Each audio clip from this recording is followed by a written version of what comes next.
Ebyo bibadde biri bityo kkooti ento etula ku City Hall wano mu Kampala ezzemu okuwulira omusango oguvunaanibwa abavubuka ba Jobless Brotherhood ogw'okusula obubizi ku Parliament. Kino kiddiridde okufuna omulamuzi omujja oluvannyuma lw'omulamuzi eyaguli mu mitambo okuguvaamu.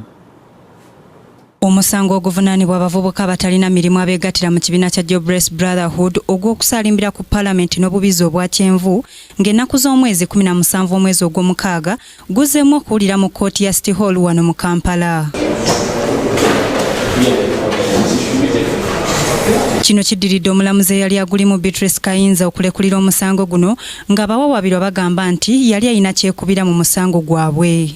Olunaku olwaleero oludda oluwabi nga lukulembeddwamu omuwabi wa gavumenti Pamela Oluguti lubadde lulina okuleeta omujulizi waalwo okujulira eri abawawaabirwa, naye tekisobose kubanga abawawaabirwa basabye omusango guno gugibwe mu kkooti ya KCCA gutwalibwe mu kkooti etali ya KCCA oluvannyuma lw'okubakyusiza omulamuzi nga tebategeezeddwako. Tulina okutya kungi nnyo nti kkooti ya City Hall Court ewakolebwa ekibbe kino mu lujjudde si yeyina okuwulira omusango guno.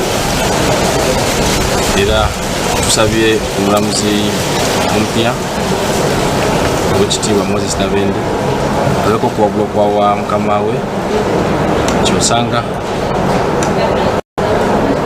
omusango bagutwale walala.